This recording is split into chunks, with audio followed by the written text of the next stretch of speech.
Have you ever made a promise in your darkest hour and actually kept it? What if the only thing that kept you alive was a vow you whispered through pain?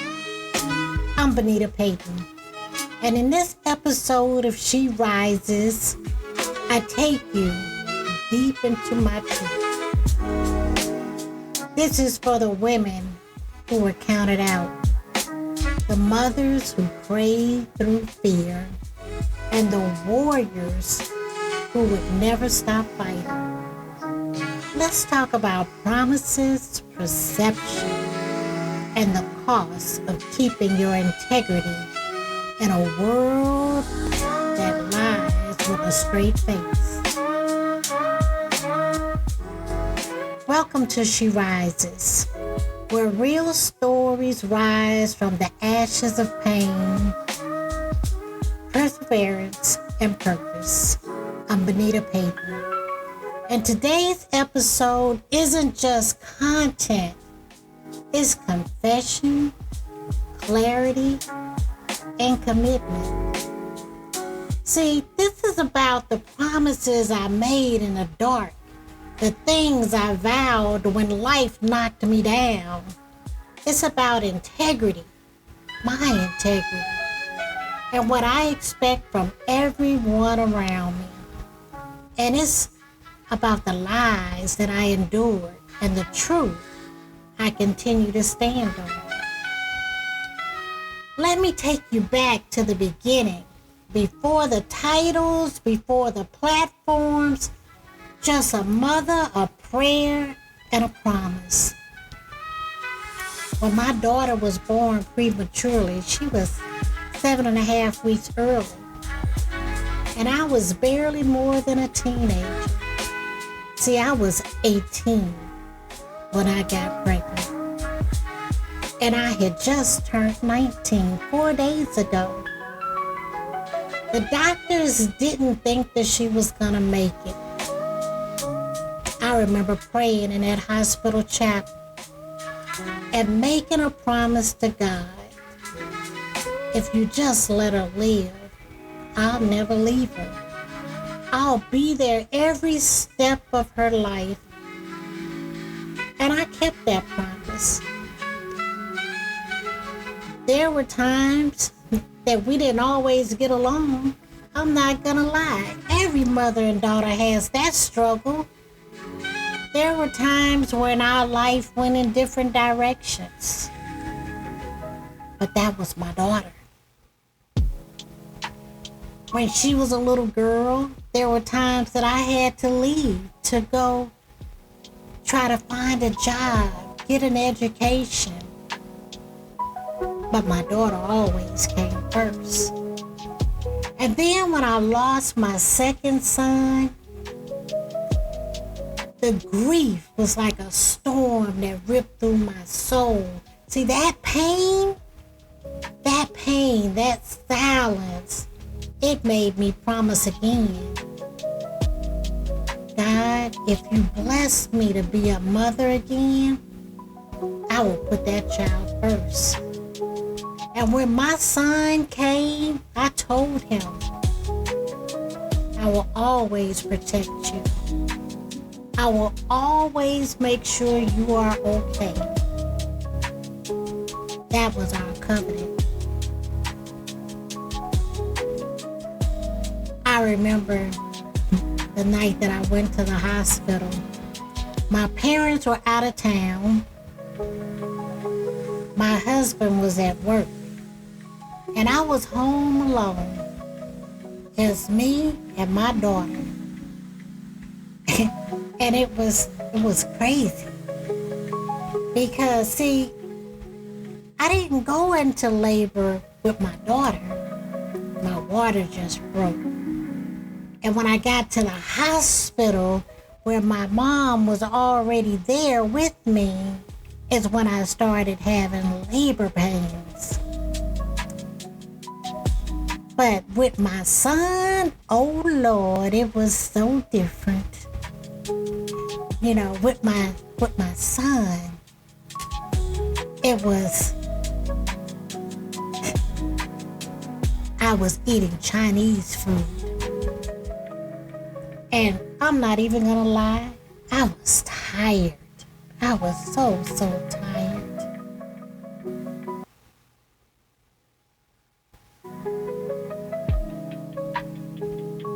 See, with TJ, I had to do something special because I didn't think I was gonna be able to be a mom again after I lost my second child. So after I got married, I tried for 2 years to get pregnant. And I just finally broke down, and I was even trying to leave my marriage because I just didn't think it was fair because my husband didn't have a child of his own. And I feel like everybody needs to have at least one child of their own. But I got sick and I thought I had the flu. See, I was on fertility drugs the second time with a higher dose. And when I went to go get checked, I was like, I don't know if I should be here at the doctor's office because I think I got the flu. See, I've been throwing up and I can't keep anything on my stomach. And I just really feel bad. And see, I didn't know this is what morning sickness was like. Because I didn't have it before with either of my other 2 kids. All I did was sleep. Yeah, I ate, but I never had morning sickness with them. But with TJ, I had morning sickness. And when the man came back, he said, ma'am, you don't have the flu. I said, what? He goes, you're pregnant. That changed my whole life. See, because when I was 16 years old, I told my family, I said, you know what? When I grow up, I want to have 2 kids. I want to have 1 girl and 1 boy. And I did add that I didn't need a husband either, you know. But, you know, it changed. I decided by the time I had my second one that I needed a husband to have that one. So, you see, TJ was a very special child, even though he wants to keep telling me he knows he's adopted. See, if you guys know me and you see the pictures, me and my daughter are very light-skinned. And my son is a pretty brown child. A handsome brown child at that. I must say that's a proud mom. But my son brought a whole nother dimension to me when it came to protection. You see, I just have to fight to keep going. But surviving isn't where the story ends, because the truth is, the fight never stopped. Let me tell you something. It just would have been easier for me just to give up. I faced racism in corporate America. I was told I was too aggressive for asking for a promotion. I was told that I cared too much when they wanted me to demote people for no reason, fire people when we had choices. I was told I didn't belong. I faced depression that made me question if I mattered. I survived abuse and sexual assault that tried to silence me. I battled unemployment where bills stacked up and hope felt thin. I endured heartbreak where the people who said they loved me couldn't even show up when I needed them the most. And loneliness, whew, You can be surrounded by people and still feel alone. But I didn't give up because I had a promise I had to keep. And I don't take promises lightly.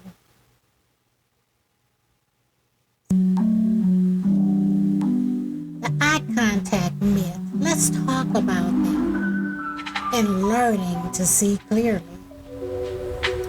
Now let's talk about something I used to believe that nearly cost me everything. You know, I used to believe that if someone couldn't look me in the eyes, they were lying. I held eye contact as the litmus test for the truth. But life taught me different because, you know, liars, they make eye contact. They hold your gaze like they're auditioning for the Oscars. And some of the most honest people,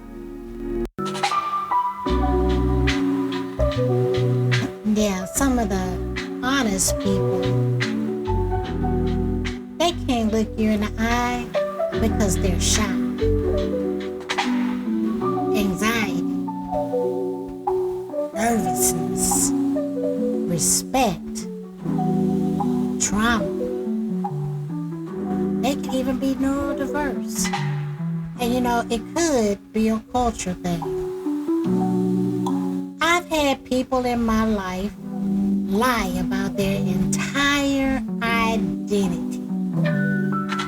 I'm not even kidding. They lied about where they were born, what their name was, where they came from, what they did for a job. They fabricated everything, health issues. They made up fake dying babies. It was crazy.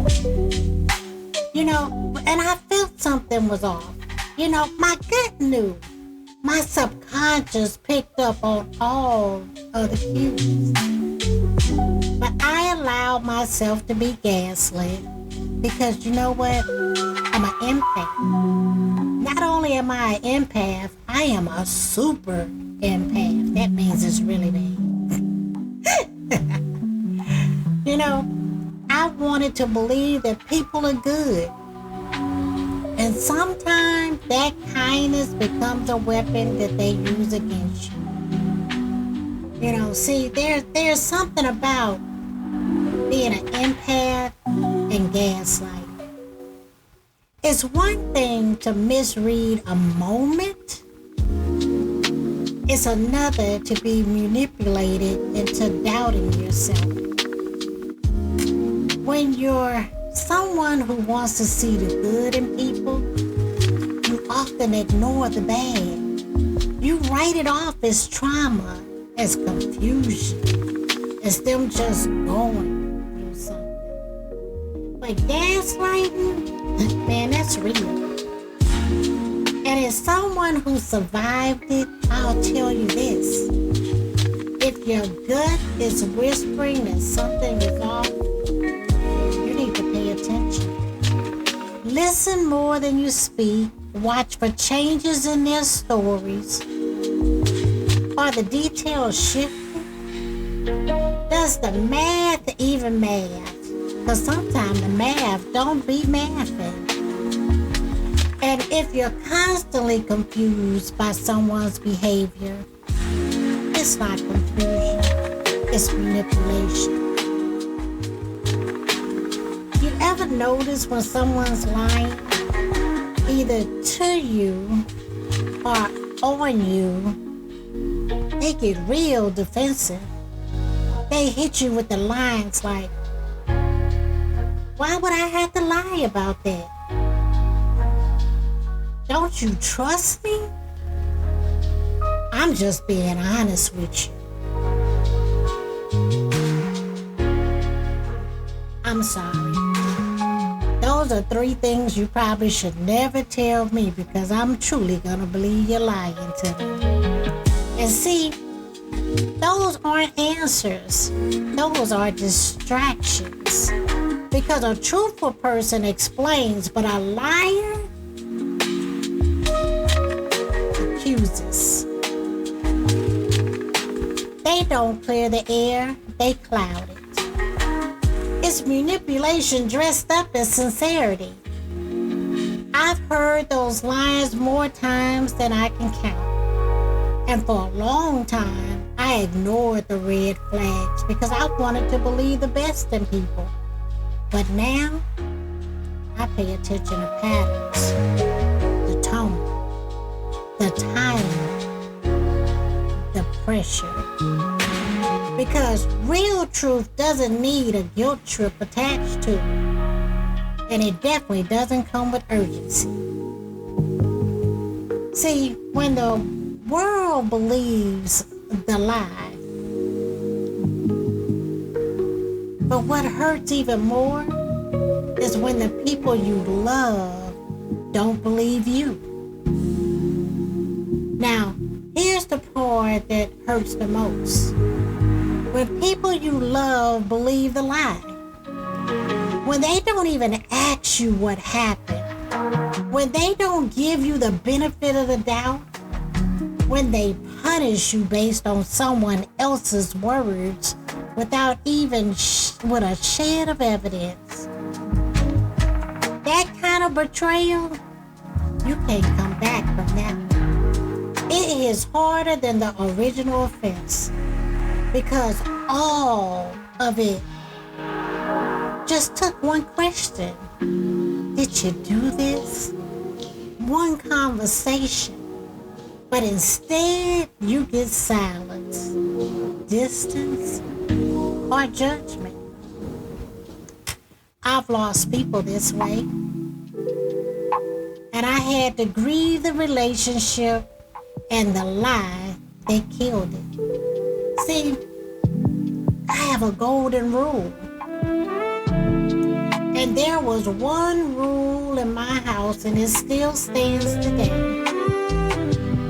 In my house, the golden rule was tell me the truth. Always. Hell, I even tell ChatGPT, just be honest with me. You know, I even tell a dog, and a dog can't talk. But honesty, just tell me the truth. I told my kids, if you tell me the truth, I'll go to war for you. If you lie to me, I can't help you. That rule built trust. It raised warriors. It created a bond that can't be broken. And it set a standard for how I lead, how I love, and how I live. See, my mama was a wise woman. And if you know me, you know I carry my mama's word like a scripture now. Now, when I was young, it was a different thing. But my mama told me something that stuck in my spirit, in my soul. She said, if you tell the truth, it never changes. But if you lie, you have to keep lying to cover the lie because you don't remember the lie. And then you have to change the lie. See, that wisdom saved me. Because I watched people build their entire persona off of lies and then crumble because they couldn't keep track of what they had said. But you know the truth stays still. The truth don't need a remix. So this is my advice to you. So what do I want from you? I want clarity. I want confidence. I want a peace of mind. Here's what I leave you with today. Listen more than you speak. Pay attention to inconsistencies. If your spirit feels disturbed, investigate. Don't jump to conclusions, but don't ignore the signs either. Don't let anyone punish you with silence when all they had to do was ask for clarity. And now, from my spirit to yours, here is my truth in the form of a promise. See, I promised God if He let me live, I would show up with all my gifts wide open. Every gift that He gave me. I promised my daughter I would never leave, even when life tried to push me away. Broken. I promised my son I'll always fight. When the world tried to dim his light, I promised myself I'll keep going. Even when the path had no sign of glowing, I promised to speak when silence felt safer, to stand when folding seemed smoother. I promised to lead with love and truth, even when betrayal stood right in the booth. I kept every promise, every vow, even when my knees hit the ground.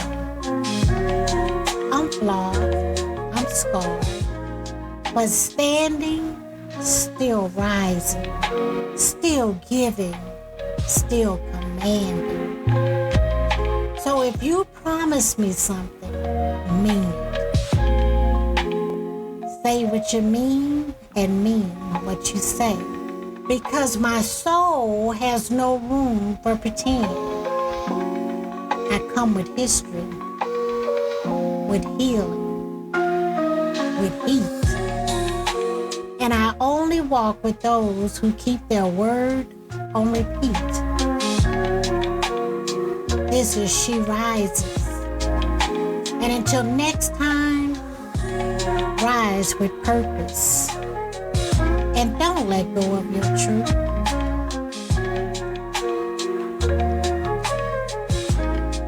And real quick, guys, that's the end of today's show. But I have an exciting announcement. On this past weekend, I dropped my second book. And this one was a children's book. And it's called Honey the Helper. She's a pup with a purpose, and she's out there for the kids now. And right now, you can find that book on Amazon. It's an ebook. But the paperback is coming soon. Hopefully by the weekend. And I cannot leave this show without promoting my first book, my memoir, She Rises, the Bonita Payton story, where I take you through all phases of my life, the lessons that I've learned, the heartbreak, the heartache, the disappointment, but so many of the good things, how I learned resilience, how I learned to keep my word, how I learned to get back up every time I got knocked down, and how I understood that the only way I fail is to not start, how to deal with my health challenges minute by minute, day by day. And just remember this, when someone asks you, how's your day? To me, as long as I open my eyes that day, it's a good day. And my day is going good. You know, this show today, guys, it was personal. And it was heartfelt. Because the one thing that is super important to me is promises, perception. And on top of all of that is integrity. Because we're going through a time of life right now where we're dealing with a lot of people with no integrity. And they look us in our face, eye to eye, stand tall and say it with confidence, and lie to us all day, every day. And that's hard. Because in today's time, the people that are supposed to protect us, lead us, and set our laws are lying to us. And it's turned to independent media to tell us the truth. I never thought that it would come to a day when I was still living that I would see the world go through what we're going through today.